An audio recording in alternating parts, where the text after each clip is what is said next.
then you start making the right decisions in any situation. And when that happens, you really start accelerating your success. You open up the doors of opportunity and you really live a life truly happy and successful from an intrinsic perspective or an inside perspective. And that's really important. And then you just don't have any regrets. Should you trust your gut when it comes to business? Today, we're going to find out with Sunil Godse. Have you hit a wall when it comes to growing your business? Then welcome to the Wingnut Social podcast, helping home professionals and luxury brands accelerate their success with proven marketing strategies and expert industry practices. Now, here's your host, Darla Powell.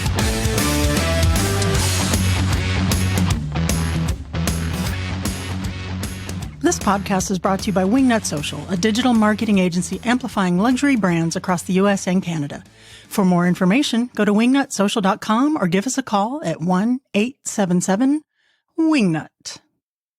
Hey there, welcome to the Wingnut Social Podcast. I'm your host, the Grand High Poobah of all things Wingnut, Darla Powell. My middle name is not really Jethro, although my middle name does start with a J, and it's hilarious to say. So today's guest is talking all about intuition. And let me tell you guys, when I was researching him, I was blown away because I really love the science of woo-woo. Woo-woo things, but can be broken down with like reasonable scientific explanations. And Sunil does not disappoint. We are going to get into that subject matter today. And I think you guys are going to be blown away. But before we do you want to get known by the right people? Do you want to attract more of the right clients? Want to be the go-to in your space? Okay. In order to do this, you're going to need to be more visible. You're going to need to put yourself out there. And that, we all know, is easier said than done, right? So where do you begin? Well, here's one way you can begin: by joining me and Amanda Berlin for a very free, that means $0, folks, visibility training on March the 3rd at 1 p.m. EST. With Amanda Berlin, right? She's a public relations and visibility expert, and you may recall her episode on the Wingnut Social podcast, episode 190. And if you haven't heard that, run, don't walk, over to wingnutsocial.com and check her out. Also, you have seen her probably at Luann Live if you attended that. She got rave reviews for her presentation there, and she's a co-author with me in Luann Nagara's, here we go, deep breath, A Well-Designed Business Podcast, the Power Talk Experts Friday, Volume 2 book that just came out. So she and I will be hosting this absolutely free webinar on March the 3rd again at 1 p.m. EST. That's Eastern Standard Time, right? That's what that stands for. And it's going to cover the 3 visibility essentials that you need to be seen as an expert and become well known in your space. And here's the kicker: get more clients. To find out more, you're going to want to hop on over to amandaberlin.com/Darla. That's AMANDABERLIN.com/Darla. Absolutely 100% free. We will see you there. Before we get into our amazing interview with Sunil Godse, let's get into the mini news sesh. Mini news sesh. It's time for mini news. Mini news sesh. Yeah. Okay, for the mini news sesh this week, Hallie Zimmerman, the social media manager extraordinaire at the Wingnut Social Agency, is back, and we're talking about how Instagram is on to our tricks. What do you got for us today, Hallie? That's right. They're onto our tricks, and we've got to think of some new creative ideas, okay? So what we're getting at today is that Instagram has just released as of last week that they are going to start deprioritizing content that has been recycled from other apps. And that just is specifically related to Reels. And when we say this, what we mean is, a great example would be a TikTok that you posted on TikTok, and then you saved the video, and then you cross-posted, and you went and put it on Instagram Reels, right? You've already put in the time, the creativity, the intention of TikTok and Reels is basically very similar. So it makes sense. Well, now we really got to focus on creating original content in Instagram Reels because they're on to us, and we're going to have to make a change. That really sucks because I enjoy so much more creating the original content for TikTok. I find that their editing and everything is so much more robust, and there's no issues with the music. I just love TikTok. And it was just such a nice little cheat to just say, oh, because the ratio is the same, and just to share it to Reels. But man, they're on to us. That sucks. That makes our job twice as much more difficult. I'm going to tell you, I'm not going to lie. I was watching, fairly soon after Reels took off, and I started seeing the cross posting happening, which, let me tell you, as a social media manager, we'll always say, depending on your goals and the platform you want to focus on, we'd recommend creating original content, right? But at the end of the day, especially when it comes to TikTok and Reels, Reels was created as a direct competitor to TikTok. They're fairly similar. They're almost the same as they're meant to be. And it only makes sense that you'd share your content there and it would work as well. But I was wondering when Instagram might do something. I didn't know what they could do. But from what we're seeing is that they've researched and they've surveyed Instagram users, and Instagram users are saying that it hinders their user experience to see lower quality Reels that might be blurry, and also Reels that have been recycled from other platforms. As a user of Reels and watching them, I agree, because there's a lot of influencers I follow on TikTok and I also follow them on Instagram, and I don't want to see the same thing again. So probably it seems like we've been given just a little bit of a grace period to learn the app, and now they're just like, no, forget it. New original content or go home. That's right. Yeah, I think with the grace period, you guys, it's ended. So we got to get on board here. Yeah, so it's interesting, but it's moving forward. But, we've got some do's and don'ts we're going to share, so that maybe that will help you as you change your strategy a little bit. As far as don'ts go, anything we just covered, you guys, let's not post anything that's blurry or low quality. Keep it to your standards. Let's keep it high. That will help your videos be recommended. Also, again, we're going to limit or completely take away any content that we've recycled from TikTok or other platforms. We need to be creating content within the Instagram Reels app. That's what we need to do. Also, if you're taking, you created an Instagram video and you've put it into one of these Instagram template applications that might put a border or some kind of design on your video. If you've done that, if you haven't, don't even worry about it. But if you have, don't do that either. As far as do's go, do create content in that platform. Don't be creating it somewhere else. Create it within Reels. Do play with their text overlays, their camera effects, the filters, all of that. Play with it there, create it there. That's what they want. And that's what users are saying they do want. And as far as music goes, I know you mentioned the music in TikTok. I do think there's different music libraries, obviously for both. But to be safe, you're going to want to use the music they have in Instagram. They do have a pretty good variety for sure. So definitely use that. And just remember to shoot those videos vertically, not horizontally. So up and down, not side to side. It helps with the viewing experience for viewers out there. So does this apply even if you create original content on your phone, record it and upload it? Will they still ding you for that? Will they know that it wasn't actually recorded and edited in the app proper? Yeah, that's a great question. Not that I'm aware of. I believe if it is created, you take a video, obviously, that you've shot on your own, and then you create it within the app, add your text, add your camera effects or your filters, all those things, that you should just be fine there. Okay. Because you're still creating it within that app. But that's a great question. All right. Thank you, Hallie. That being said, I still love TikTok more. I hear you. We'll see. I'm excited to see everyone get creative out there. All right. Thank you again, Hallie. We'll see you. I think we have Shayna next week, but we'll see you later on. All right. Thank you. Bye-bye. All right. Bye-bye. Mini news sesh. Yeah. So let's get into today's interview with Sunil Godse. After making a series of bad decisions, with one of those decisions leading to a friend being shot and killed, holy shit, that is a bad decision. Sunil Godse spent thousands of hours on research and interviews to stop people from wasting time making the same bad decisions by sharpening their intuition. Guys, I have to tell you, I saw his TED Talk. All you have to do is Google Sunil Godse or go to the link in the show notes at wingnutsocial.com. You can see his TED Talk. I love this kind of stuff. I love anything that on the face of things seems woo-woo, but can be broken down into science. And we're going to get into that with him today. Wingnuts, help me in welcoming Sunil Godse to the podcast. Hey there, Sunil Godse. Welcome to the Wingnut Social podcast. How the hell are you? I'm doing fantastic. Really excited to educate your listeners on what this thing called intuition really is. Right. And we were talking in the green room. Intuition is something that I think, we all have this gift of intuition. We don't necessarily listen to it. And I can't tell you how many times I have just been and ignored it and done the other thing and paid for it severely in all kinds of ways, emotionally, financially. But before we get into the science of intuition and for you to share your knowledge bombs here, tell us a little bit about your company, Intuitionology, and what sets you as an expert.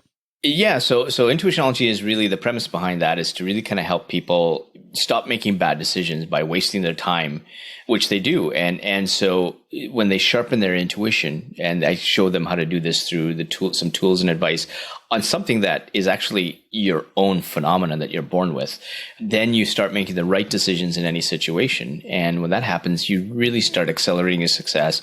You open up the doors of opportunity, and you really live a life truly happy and successful from an intrinsic perspective or an inside perspective. And that's really important. And then you just don't have any regrets. Right. So one thing I really liked about your take on it is I'm super into woo-woo things, but only if it can kind of be justifiable by some kind of scientific factor.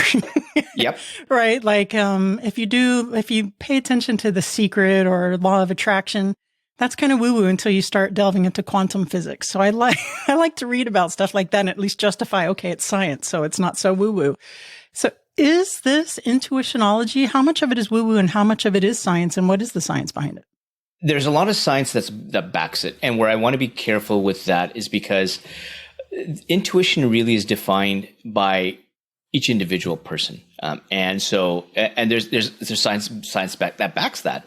And so when I started on my journey of really kind of figuring out this thing called intuition, I always thought, okay, how do I see it? Right? And so, I remember like when I was back, and if you've listened to my TED Talk and what you've done, one of the things I talk about there is like when I decided to think about, okay, when did intuition kind of hit me? And I remember when I was 5 years old and I had this voice telling me to go door to door to raise money because my dad said that video games were expensive. And I did. And I raised $200. $100 went to charity and the other $100 went to my dad. But then there are other times that I had all these different sort of some things that were telling me what not to do. So going into engineering as a East Indian male, as doctor, lawyer, engineer, or failure, that were the only 4 doors available to me. And so I picked door number 3. My dad was an engineer, and my intuition or something I would say at that time was saying, no, you're meant to be an entrepreneur. Everything, all the breadcrumbs I had leading up to that had something with sales, marketing, ideas. I've been raising $200 as a 5-year-old kid. And so these are all sort of breadcrumbs of entrepreneurship, but I followed the societal Kool-Aid or the East Indian or cultural norms, so to speak. And I just didn't like it. And 2 years into that 3-year stint, I ended up becoming a part-time investor in a restaurant chain. And man, I loved it. I was making 5 times more than a full-time engineer. And so I quit. And so that's when I decided to become an entrepreneur. Amazing. I loved it. Sacrificed my relationship with my dad, unfortunately. Became a management consultant. Had a contract term that was going wonky. Again, something comes up, says back away, but I was so emotionally involved. I spent every penny going down there, lost all my marbles, all my money. And then in engineering, I was doing some consulting. And I had this friend who was actually being stalked. And she reached out to me to get some advice. And again, something came up and said, meet with her that afternoon. And again, all these somethings were different. And that's why I couldn't pinpoint it to something concrete. And so I ignored that something with her. And I said, let's meet a couple of days later. And that stalker ended up following her to a bus shelter and put a bullet in her forehead. Oh, God. And killed her instantly. And I could have prevented that. That was my quest to figure out, okay, what are these somethings? And how can I define it, right? How can I actually come up with a definition that resonates with me? And that really kind of started me down the journey of looking, okay, if I go online, then there's these things that are like voices from God, spiritual manifestation, all the woo-woo stuff was what was being talked about online. And so that didn't resonate with me. And so it was important for me to honor how they defined intuition, but it really didn't resonate with me. I went to online dictionaries. Yeah, they kind of danced around it. And then, then I had these signals. I refer to these things as signals. And then I remember someone seeing one of my colleagues talk about intuition with these signals. They say, yeah, that kind of is me. So why don't I go and talk to her? And I went to her place and we did an interview. And so she was saying it's energetic in nature and our research is just not there. And we have a belief system that doesn't want to go beyond, sort of the logical, rational. So that kind of made sense to me. And so, I understand it from an energy perspective. And I said, yeah, that kind of makes sense to me. Because I remember in my engineering days, like if I look at steel, for example, steel has sort of mass-like properties and wave-like properties or energetic properties. And so when a wind kind of hits, you can see things moving and vibrating. That's the energetic properties. You're talking about like a skipping rope. And that's sort of, from an engineering speak, without getting too technical, that to me spoke to me. And so I said, well, it's kind of fascinating. She talked about that there was no research, but then there's got to be, right? So I went out to someone else in my network who's a neurologist. And I said, oh, let me go talk to him. So I went to the hospital he was at, turned on the camera, and I just asked him, okay, not knowing what he's going to say.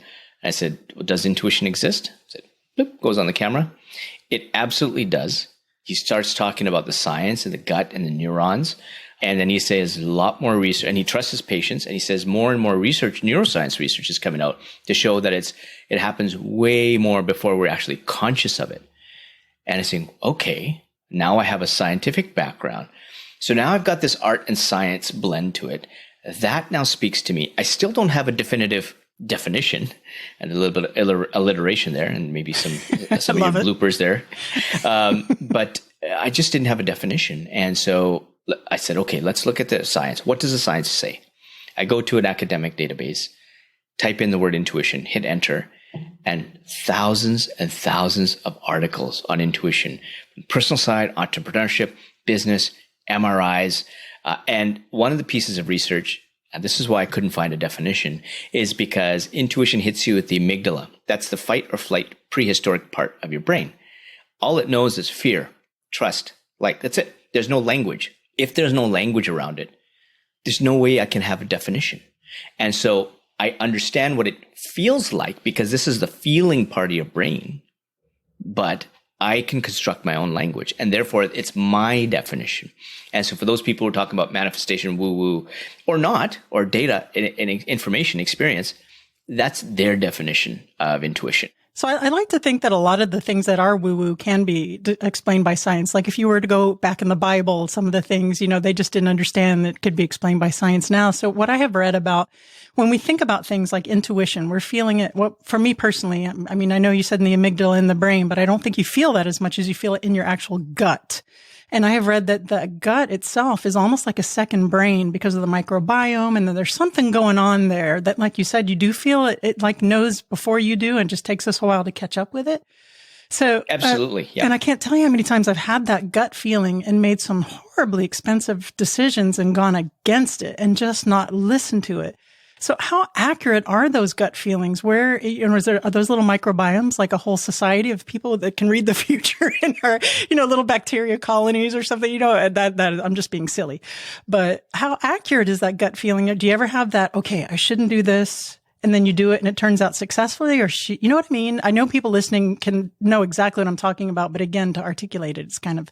Absolutely. And so this is now where we take sort of the signals and we distill it even more. And so when I went and interviewed over 1,000 people, what I found out is that there's these positive signals. Again, these are all unique, and these negative signals. So a gut feeling, absolutely. From a scientific perspective, there's a separate sort of system that goes to the gut. And you're right, like there's a ton of neurons going through there. And you kind of get, that's one of the sensations that come in is that gut feeling.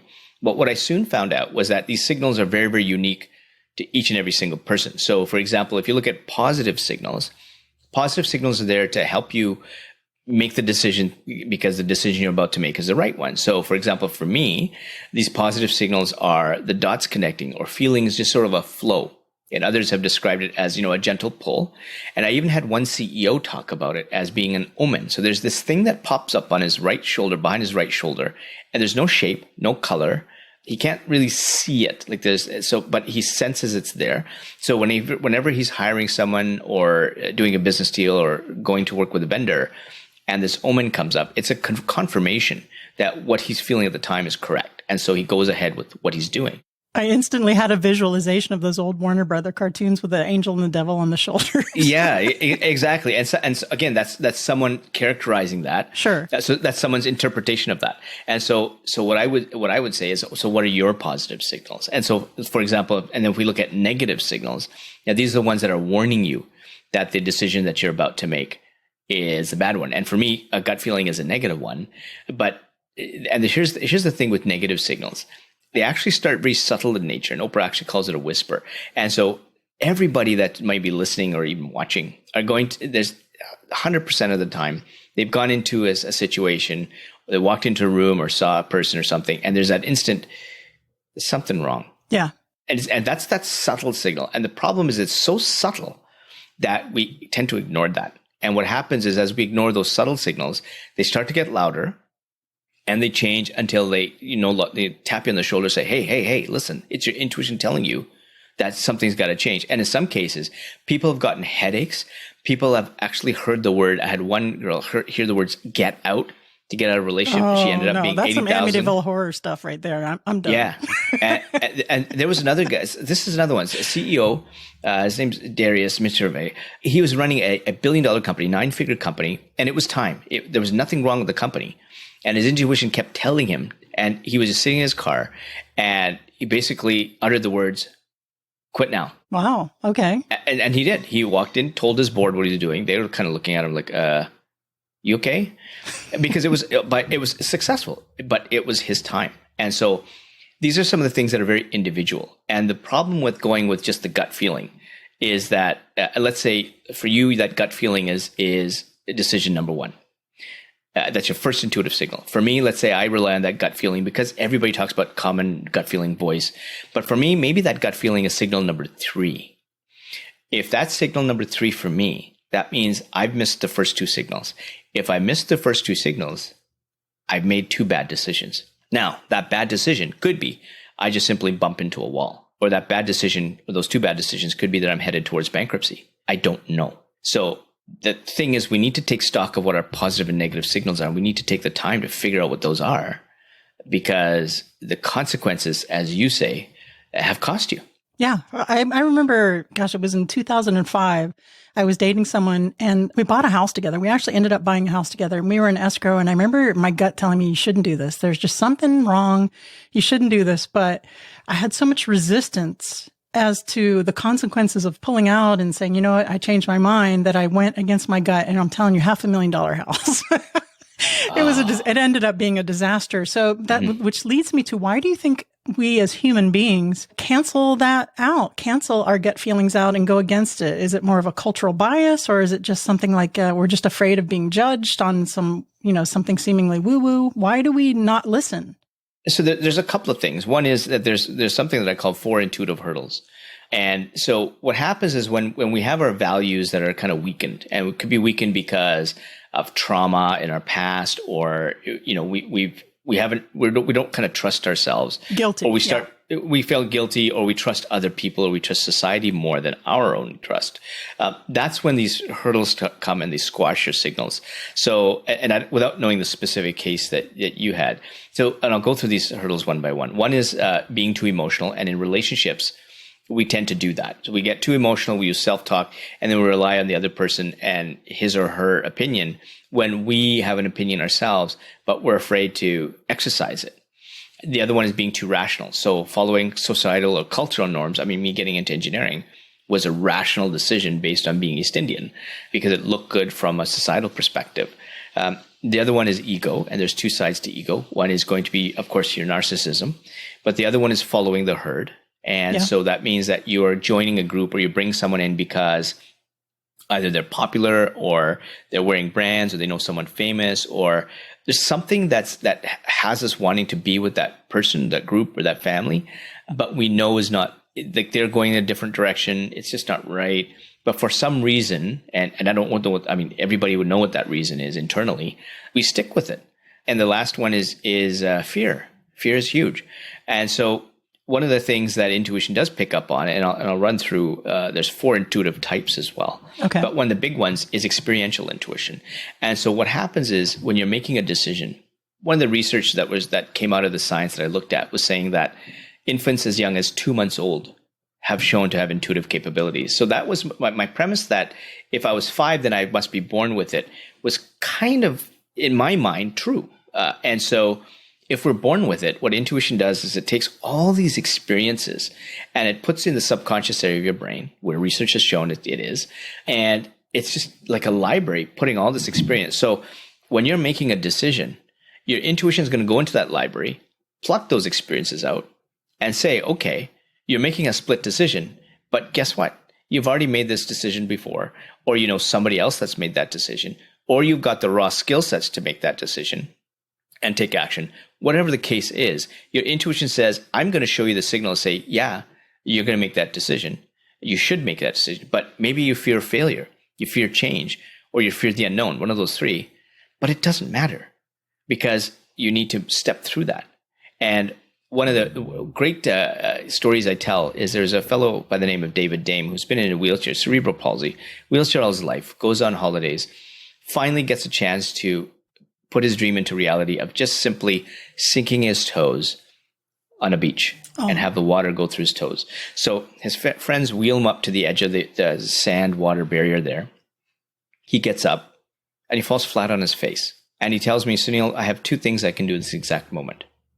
I can succumb to my fear and forever sit back in the wheelchair and never, ever realize and regret that I didn't put my dreams into reality. Or I can trust my intuition, face that fear, and take a step in the water, and take another step, and take another step. And he continued to do that until the water got up to his neck, and he points to his neckline. And that's when he turned around. And when he turned around, he hadn't realized how far he had come. That's what happens when you listen to your intuitive signals, is you really have to take those steps, battle that fear, because it's a positive signal. When you do the work to figure out what your signals are, if it's positive, take it. And what happens is over time, not only do you develop the confidence, but you actually shed away that fear. And when you get to that state, then you're becoming unstoppable when it comes to intuition, because anything you do from that point forward is driven by your intuition. And the other thing that happens is you start filtering people out of your life that don't support that. Amen. The people that I'm all for that. Yeah, the people who don't care for you, the people who won't be there for the ups and the downs. And these aren't yes people. These are people that truly, truly believe in your purpose. And of the tens of thousands that we all met, I've got like 3. Yeah, I am same. I've got 3, right? And so it becomes a self-selection process. You kick the people out that you need to kick out. You got to be hard about it. And you bounce the people out there. I mean, you can keep people on the outside, but you don't let them into the inner circle. And when you surround yourself you don't have to go home, but you can't stay here. Yeah. And when you surround yourself with that kind of a foundation and you're guided by intuition, you've got that confidence, you're moving forward. Every day is just a great day, right? And it's going to be ups and downs, emotion. We're not robots. But if you start trusting your intuition more often, life's going to be great every single day. You know that Wingnut Social offers kick-ass full-service digital marketing, social media strategies, and SEO audits. But did you know that we also offer consulting? That's right, just straight up consulting on an hourly level, because we understand that not every small business owner is in a place financially to fully delegate their digital marketing, their social media marketing, to outsource it, because it is an investment. But you guys still want guidance from the pros so that you can effectively get in front of your ideal client on social media.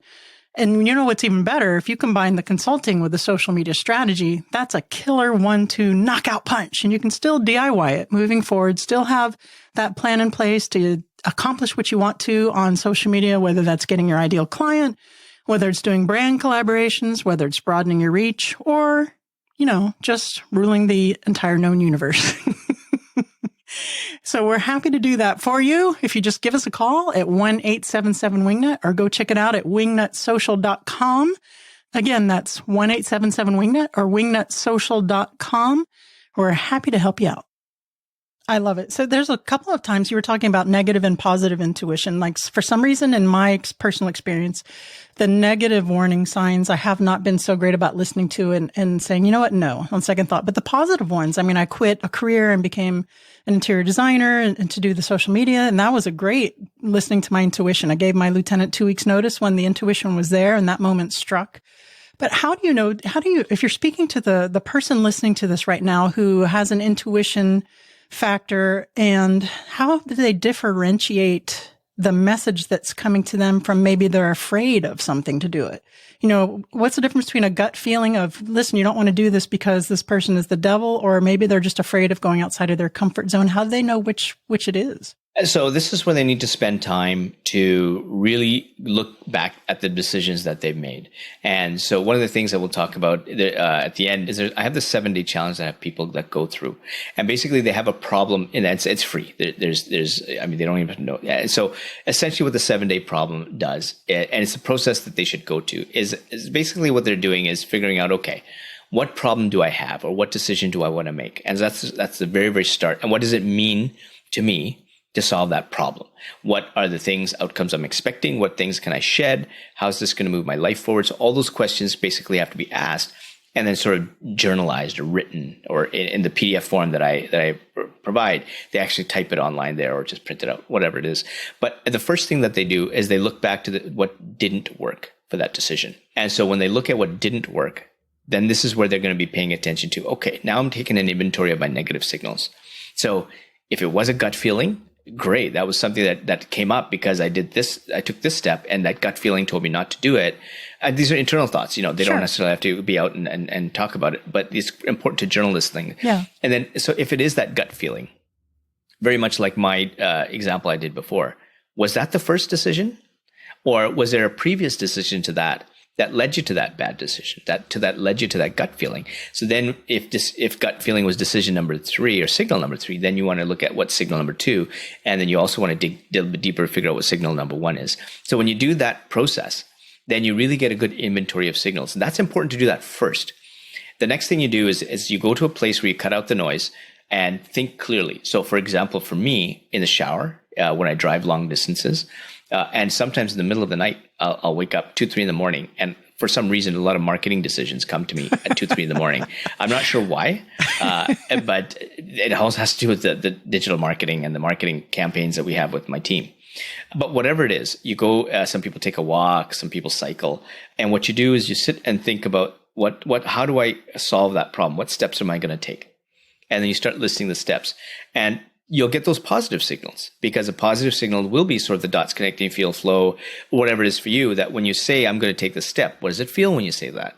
And you write that down. The reason why you do the negative signals first is because you might be able to say, okay, I'm going to take this step. And then all of a sudden, this negative signal starts creeping in and saying, no. And because you've done your homework on the negative signal and you now recognize it as a negative signal, then you don't take that step. You take that step out, because that step is not going to move you towards solving your problem. And so once you've got, say, your positive and negative signals, the next thing you do is figure out who's going to help you solve that. And it could be someone afar. It could be a mentor. It could be someone in your inner circle.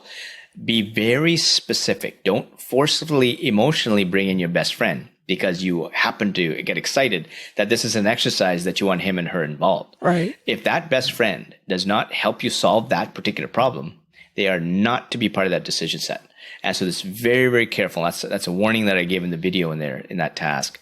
And then after you do that, what environment do you change? And then solve it. Take action. And then I actually measure your intuition from the start to this finish. There's 2 times on a percentage basis. I've had over 54,000 people now through the challenge. 100% of the time in 7 days, their intuition has gotten strengthened.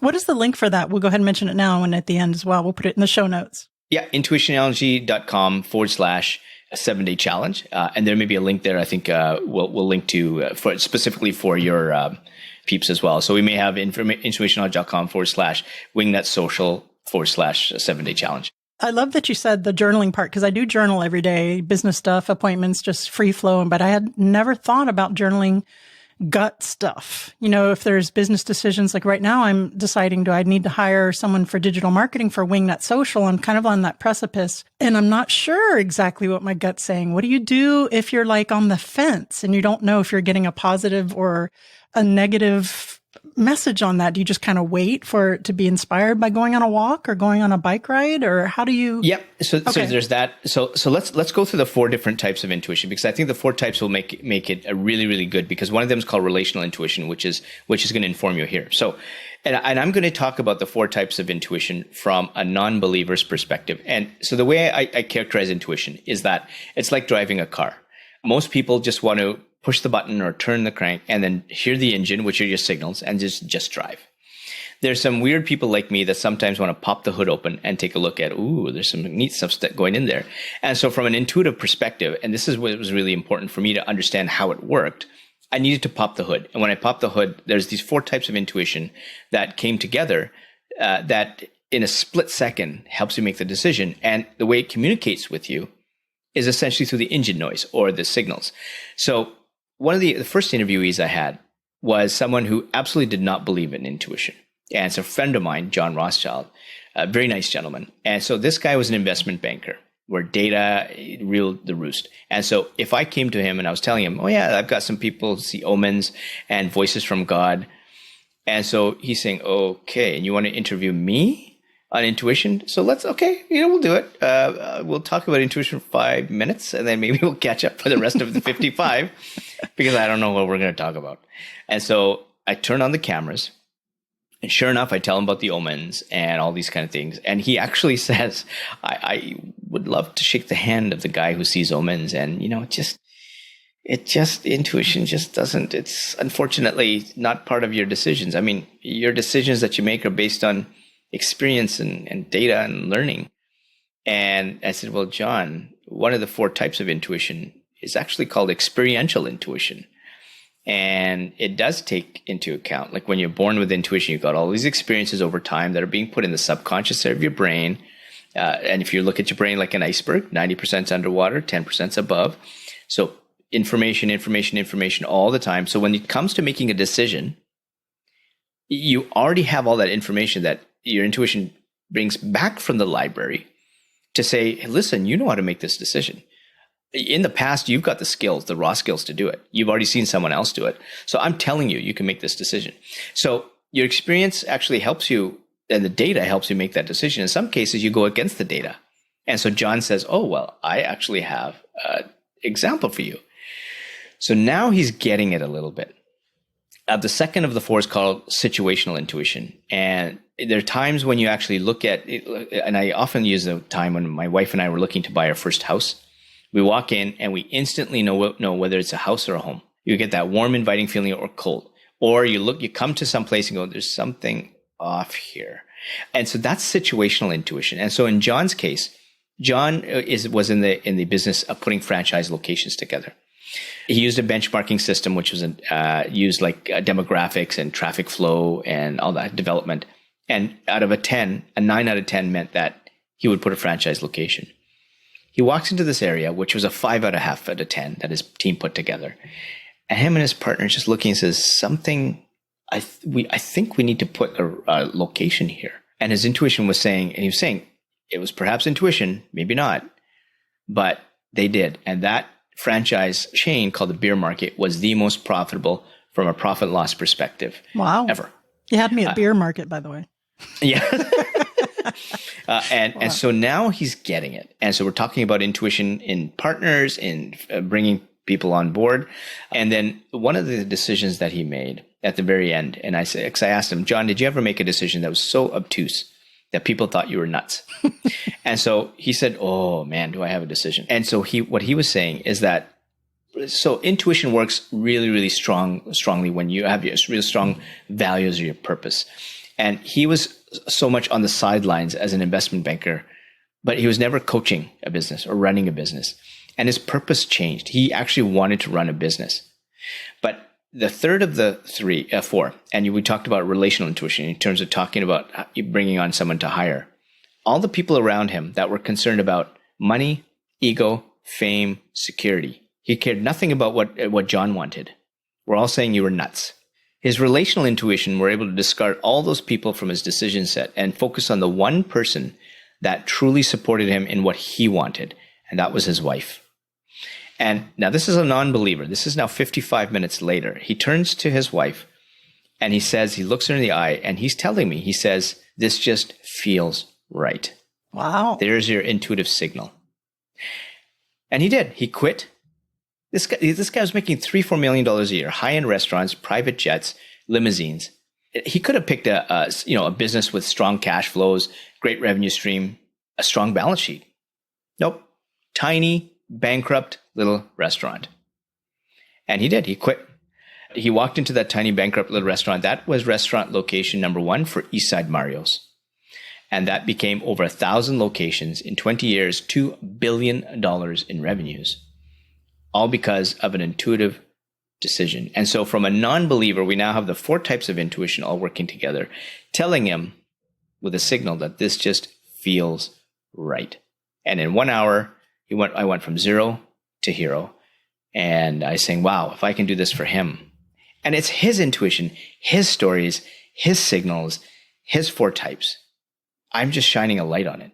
Can you imagine what I can do for other people? And that's how Intuitionology was born. You know what I was thinking when you were telling that story too, being on site, something as interior designers, which is a huge majority of our audience is interior designers, is when we go to our initial consultations and we meet clients, part of the reason that we do that is to get a feel for the client and them to get a feel for us. And we have a thing in the industry that we call red flags, clients who are red flags. And again, every time I've seen a red flag client, my intuition has said, you know what? I don't think this is going to be a good fit. Let's not work together. But they still had the money. It's always been a horrible experience. So that's just I don't really have a question there, but it's just something, again, just on a smaller scale, not billions of dollars of, business or opening up a beer restaurant, but to think, okay, this is going to be a red flag client. Let's refer them to somebody who will be a better fit and save all that headache. But that's another example of going against intuition where it's been a nightmare. So yeah. And let's take that example even further, and even from, and this is just pervasive in the real estate industry, in the insurance industry, any service-based industry, even what I'm doing. And so let's say you do that because it's great money, the percentage is excellent.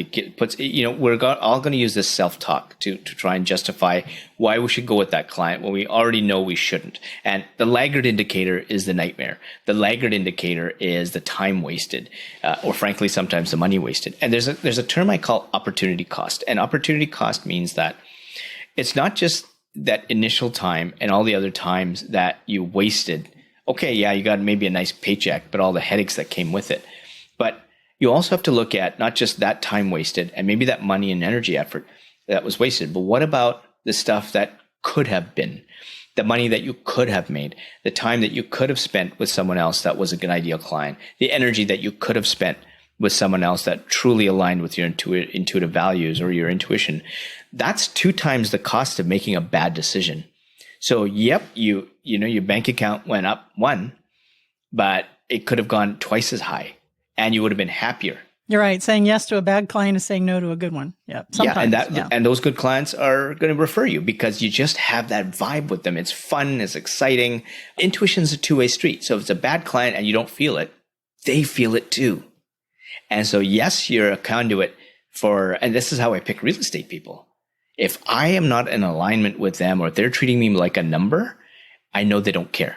If they don't care, I'm not going to do business with you because there's so many real estate people out there that do care. And the ones that care are the ones that I remember. And you know what? Of the thousands I've seen with cards, or it was interesting. So I was buying flowers. I think it was Valentine's Day, not this one, but a couple of years ago. And I was in line and a real estate person came in. We just started chatting because we're waiting in line. And so we got talking about the marketing for real estate people. And I said, yeah, the best thing to do is, just get to know someone. Don't pitch them. Don't pitch them because that's not what they're looking for. They're looking for a person. I already know you're a real estate person because at some point, if I like you, at some point that'll come up and then you're in my mind.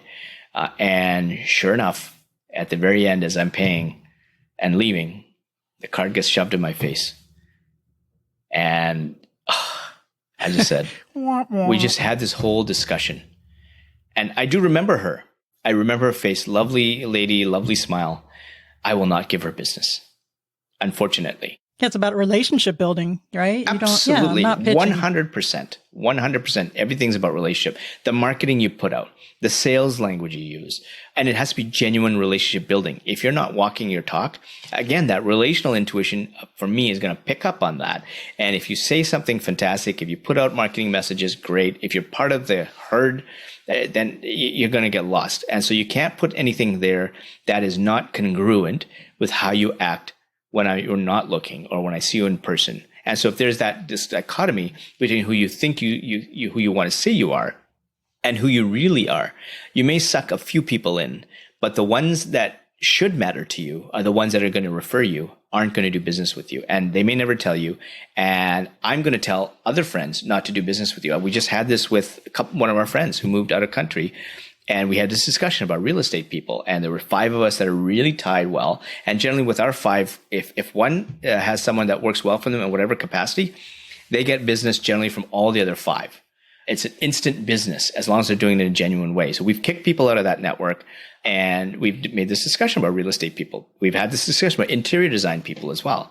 Who shouldn't you work with? What complaints were there? I love that this is a terrific way to wrap up this thought on here with a marketing thought, since we're basically a marketing podcast. But I love that you said that, because if you're marketing in an insincere way, then the people who are seeing your marketing, their intuition is going to say no. Absolutely. Absolutely. So it works both ways. I'm sorry. I think I interrupted your thought there. What were you going to say? And then we'll get into the What Up Wingnut round and tell our listeners where they can go to find out more, Sunil. Yeah, no, absolutely. No, I was just saying this. It's very, very important that you watch that two-way relationship. So as much as you're on, you have to be consistent when you're off. And if you don't have that, and stop selling, like just genuinely have the relationships, because people will know that you're an interior designer, and there's so many out there, but you're the unique one with your unique personalities, your unique unique person, and that relationship. And you're probably going against the norm of everybody else who's not doing it the right way. Yeah. These are 3 a.m. marketing thoughts. Yes. All right, Sunil, this has been an amazing interview. Let me ask you right now if you're ready for the What Up Wingnut round. I am ready. Now it's time for What Up Wingnut. Sunil, what would the hashtag on your tombstone be? Always trust your intuition. Durr. You're stuck on a deserted island and can have only one favorite food. What is it? Authentic Indian butter chicken. Oh, that's nice. Please recommend a book that has had an impact on you either personally or professionally.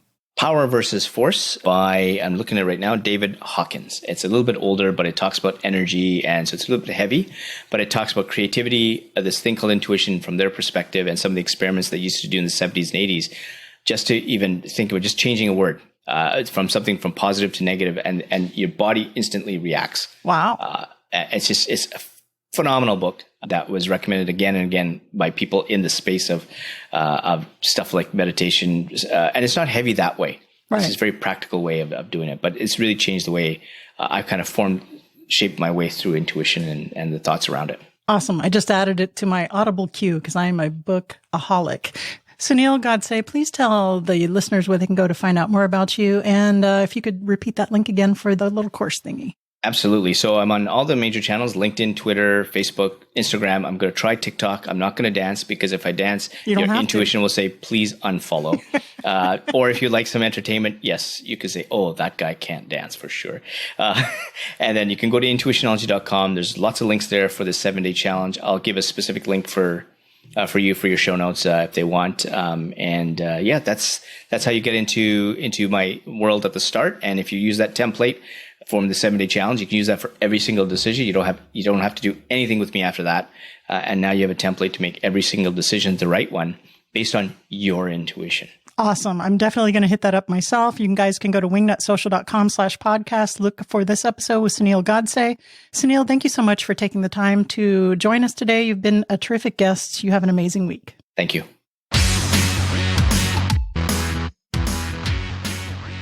So how about that? Always trust your gut, basically, in a nutshell. And I seriously, whenever I have gone against that little voice in my gut, and I'm talking, your solar plexus, what do they call it? I used to take karate years ago, and they call it the hootie, Korean karate. I think it was the hootie. God, people are laughing at me right now. But, that go with your gut thing, whenever I've rationalized or justified it or tried to mentally talk myself out of it, or like Sunil said, over emotionalized and gone against it, tragedy, disaster, expensive. And the article that I was talking about that I read is one example. Johns Hopkins University put out one, and it starts like this. And we'll have the link to the article in the show notes. So it's sure there's some woo-woo. Who knows? Maybe it's, like I said, that little civilization of bacteria in your gut. They're saying, hey, you're on deck. Darla's about to make a decision. But the article starts out like this. If you've ever gone with your gut to make a decision or felt butterflies in your stomach when nervous, you're likely getting signals from an unexpected source, your second brain.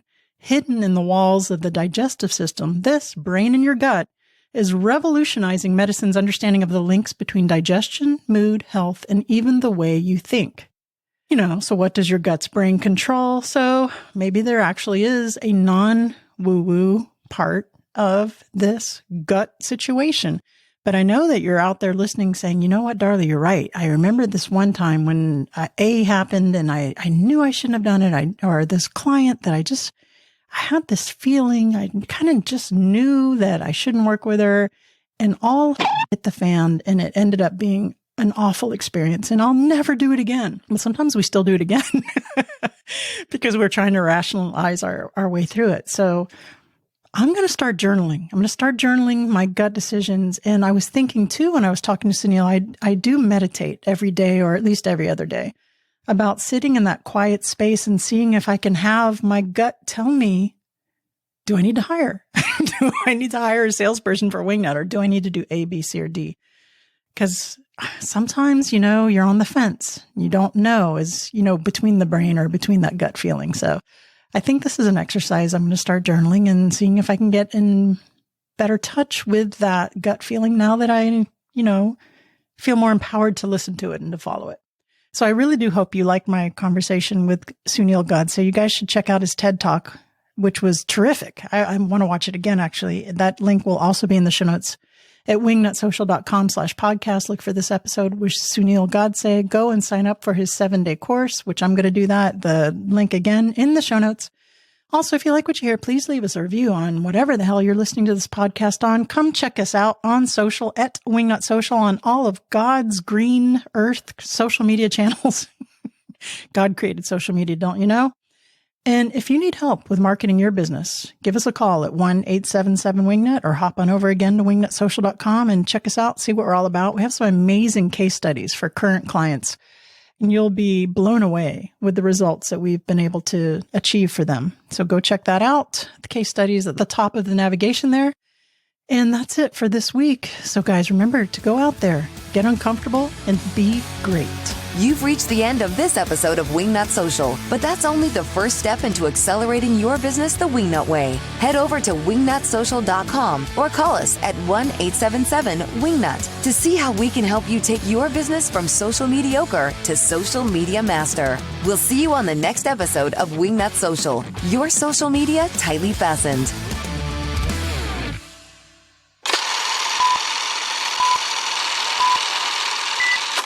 Let me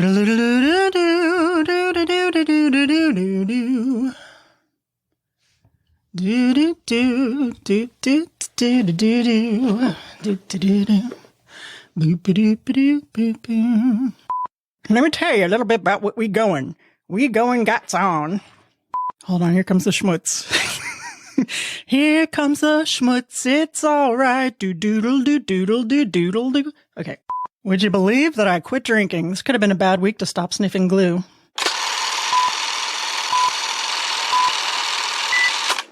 Good boy, Mango.